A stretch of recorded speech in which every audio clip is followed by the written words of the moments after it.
கர்த்தருக்கு மிகவும் பிரியமான தேவ ஜனங்களே, இந்த ஞாயிறு விருந்திற்காக இயேசு கிறிஸ்துவின் நாமத்தில் உங்களை அன்புடன் அழைக்கிறோம். எல்லா சூழ்நிலையிலும் பிரச்சனையிலும் நான் அசைக்கப்படாமல் நிலையாய் இருக்க என்ன செய்ய வேண்டும்? வேதம் சொல்வது சங்கீதம் 62:2, அவரே என் கன்மலையும் என் ரட்சிப்பும் என் உயர்ந்த அடைக்கலமுமானார். நான் அதிகமாய் அசைக்கப்படுவதில்லை என்றால் கொஞ்சமாய் அசைக்கப்படுவோமோ? ஆமாம், கொஞ்சமாய் அசைக்கப்படுவோம். சிம்சோன் தொடர்ந்து தவறுகள் செய்து கொண்டே இருந்தபடியினார் சத்துருக்கள் கையில் தேவன் அவரை ஒப்புக் கொடுத்தார். சத்துருக்கள் அவருடைய பலன் மொத்தத்தையும் எடுத்துக்கொண்ட போது அவர் அசைக்கப்பட்டார், எள்ளி நகையாடப்பட்டார். தேவனிடத்தில் மன்னிப்பு கேட்டார், தன் தவறை உணர்ந்தார். தேவன் அவருடைய பலத்தை திரும்பவுமாய் அவருக்கு கொடுத்து அவர் வந்த நோக்கத்தை நிறைவேற்றினார். தாவீதும் கொஞ்சமாய் அசைக்கப்பட்டார். அதற்கு காரணம், பத்சேபாவிடத்தில் பாவம் செய்தார். அவர் மகன் இறந்த போதும் தான் அசைக்கப்பட்டதை உணர்ந்து தேவனிடத்தில் மன்னிப்பு கேட்டார். தேவனும் அவரை மன்னித்தார். பிறகு அவர் சொன்னார், பாடுகள் மூலமாக உம்முடைய பிரமாணங்களை கற்றுக்கொண்டேன் என்று சொல்லி. சில நேரங்களில் தேவன் நமக்கு பாடம் கற்றுக் கொடுக்கத்தக்கதாக இந்த அசைவை நம் வாழ்க்கையில் அனுமதிக்கிறார். யோசேப்பு எந்த தவறும் செய்யவில்லை, செல்ல பிள்ளையாய் இருந்தார். ஆனால் அசைக்கப்பட்டார். மிகப்பெரிய பாடுகளுக்குள்ளாக அவர் போக வேண்டியதா இருந்தது. இதற்கு காரணம், தேவன் அவருக்கு ஒரு மேன்மையை நியமித்து வைத்திருந்தார். அந்த மேன்மையான இடத்தில் அவர் சகலவற்றையும் கற்றுக்கொள்ளத்தக்கதாக இந்த பாடுகள் அவருக்கு உதவியாயிருந்தது. தேவன் குறித்த நேரம் வந்தபோது உடனடியாக பாடுமாறி சிம்மாசனமும் கிடைத்தது. அப்படியானால் கொஞ்சமல்ல, முழுமையாகவே நான் அசைக்கப்படாமல் இருக்க நான் என்ன செய்ய வேண்டும் என்று கேட்கும் ஆத்மாவே, சங்கீதம் 16:8 இப்படி சொல்லப்பட்டிருக்கிறது, கர்த்தரை எப்பொழுதும் எனக்கு முன்பாக வைத்திருக்கிறேன், அவர் என் வலது பாரிசத்தில் இருக்கிறபடியால் நான் அசைக்கப்படுவதில்லை. இங்கு 2 செய்கைகள் நடக்கின்றன.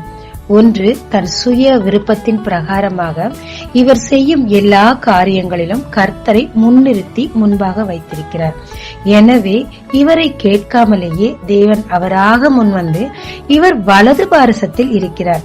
வலது கை மிகவும் பலன் உள்ளது. அந்த வலது பாரிசத்திலே தேவனே இருக்கிறபடியினால் நம்மை யாராலும் ஒரு காலம் அசைக்க முடியாது. அசைக்கப்படுவதில்லை என்று சொன்னால் என் வாழ்க்கையில் பிரச்சனையே வராது, நான் தெளிவாய் நடப்பேன் என்று சொல்லுவது அர்த்தம் அல்ல. பாடுகள் இல்லாத கிறிஸ்தவம் அல்ல. ஆனால் அந்த பிரச்சனை எப்படி நாம் கையாளுகிறோம் அதை பொறுத்துதான் நான் அசைக்கப்படுவதும் அசைக்கப்படாமலும் இருப்பதற்கு காரணமாய் இருக்கிறது. உதாரணமாக பவுலை எடுத்துக்கொள்ளலாம். சிறைச்சாலை, அடி, உதை, மிதி, உடலெல்லாம் ரத்தம். ஆனால் அவரை அது எதுவுமே பாதிக்கவில்லை. அழகாக தேவனை பாடி ஆராதித்துக் கொண்டிருந்தார். அதன் விளைவு அநேகருடைய ரட்சிப்பாய் இருந்தது. ஏற்கனவே அவர் சொல்லியிருந்தார், இப்போது படும் பாடுகள் இனிவரும் மகிமைக்கு ஒப்பானது அல்ல என்று சொல்லி. எத்தனை அடி, மோசமோ நாசமோ இவை எல்லாவற்றையும் குப்பை, தூசி என்று நான் தள்ளுகிறேன், உலக மேன்மையையும் தள்ளி விடுகிறேன் என்று சொல்லி அவர் சொன்னார். அதை செயல் வடிவில் அவர் செய்து காட்டிய இடம்தான் அந்த சிறைச்சாலை. எப்பேற்பட்ட பிரச்சனை வந்தாலும் அவர் விசுவாசமும் அன்போ நம்பிக்கையோ சந்தோஷமோ எதுவுமே அசையவில்லை. அவர் தேவனுக்காக மற்றவர்களை அசைக்கும் எண்ணமாக தேவனை துதித்து ஆராய்த்து பாடிக்கொண்டிருந்தார். இரண்டாவதாக இயேசு கிறிஸ்து. கடல் அலை கொந்தளித்தது, படகு மூழும் சூழ்நிலை. சீஷர்கள் எல்லாரும் அலறி தவித்தார்கள், மிகவும் அசைக்கப்பட்டிருந்தார்கள். அதுவரை கேட்ட போதகம் எல்லாம் எங்கே போனதென்றே தெரியவில்லை. அவ்விசுவாசமாய் இருந்தார்கள், அற்ப விசுவாசமாய் இருந்தார்கள். ஆனால் இயேசு கிறிஸ்துவோ அசைக்கப்படவில்லை, அமைதியாய் உறங்கிக் கொண்டிருந்தார். ஏனென்றால் அவரை அனுப்பின கர்த்தர் இந்த சூழ்நிலை பார்த்து கொள்ளுவார் என்று அவருக்கு நன்றாகவே தெரியும். அவர் அசையாமல் இருந்தது நிமித்தமாக நடந்தது என்ன? எழும்பி அற்ப விசுவாசிகளாய் ஏன் இருக்கிறீர்கள் என்று சொல்லி அவர்களை கடிந்து கொண்டது மட்டுமல்லாமல் காற்றையும் கடலையும் அடக்கி போட்டார்.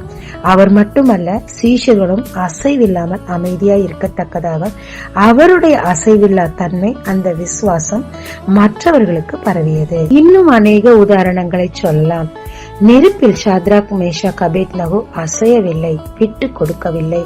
நெருப்பு எரியத்தான் செய்தது, ஆனால் அவர்களை அது பாதிக்கவே இல்லை. ஏனென்றால் தேவன் மேல் அவர்கள் வைத்த விசுவாசம் பெரியதாய் இருந்தது. கொன்று போட்டாலும் உன்மேல் நம்பிக்கையா இருப்பேன் என்று சொல்லி பக்தன் சொன்னாரே, அது அவர்களில் வெளிப்பட்டது. சிங்கத்தை கண்டும் தானியேல் அசைக்கப்படவில்லை.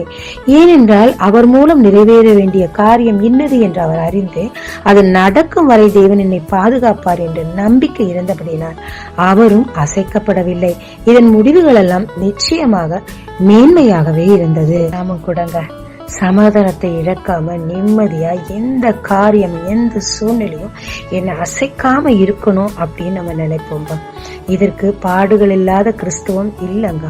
பாடுகளும் பிரச்சனைகளும் இருந்து கொண்டுதான் இருக்கும். ஆனா அதை நம்ம எப்படி ஹேண்டில் பண்றோம், அது நம்முடைய விசுவாசம் தடுமாறும் போது நம்ம கொஞ்சமா அசைக்கப்படும். ஆனா விசுவாசம் தடுமாறாத போது, தேவன் மேல் திட நம்பிக்கையா இருக்கும் போது எல்லாவித சூழ்நிலையிலும் தேவன் அசைக்கப்படாமல் நம்மை திடமாய் நிற்க பண்ணுவாருங்க. ஏன்னா நம்முடைய அஸ்திபாரம் அவர் மேல, கண்மலையாகி கிறிஸ்து மேல இருக்குது. அவர் நம்முடைய கண்மலை, நம் கோட்டை, நம் ரட்சகர். நம்மளை எப்படி அவர் அசைப்பாரு? நம்ம அசைக்கப்படுறோம்னா அதுக்கு காரணம் நாம தாங்க இருக்கோம், நம்ம மதியம் தாங்க இருக்கோம். ஆனால் தேவன் மேல் நம்ம திடமான விசுவாசம் வைக்கும் போது நம்ம அசையுறாதபடிக்கு தேவன் பாதுகாத்துக் கொள்வார். தேவனிடத்தில் நாம் கேட்கலாம், சூழ்நிலைகளை நான் எப்படி மேற்கொள்றது, எப்படி உண்மையில் நான் திட நம்பிக்கை வளர்த்து கொள்வது என்று சொல்லி கேட்டு நம்ம அந்த நம்பிக்கையை தேவன் மேல் வளர்த்து கொள்ளும் போது தேவன் நம்மை அசையாமல் பாதுகாத்துக் கொள்வார். நீதிமொழிகள் 18:10 சொல்லி இருக்கிறது, கர்த்தர் பலத்த துருகம், அவருக்குள் ஓடி நம்ம இருக்கும் போது சுகமா இருக்கலாம், அசைக்கப்படாம இருக்கலாம் சொல்லி வேதம் சொல்லுகிறதுங்க. அவரை நாம் அடைக்கலமா கொள்ளும் போது நாம் அசைக்கப்படுவதில்லைங்க, நம்மை அசைக்க அவரும் அனுமதிப்பதில்லைங்க. ஜெபிக்கலாமாங்க.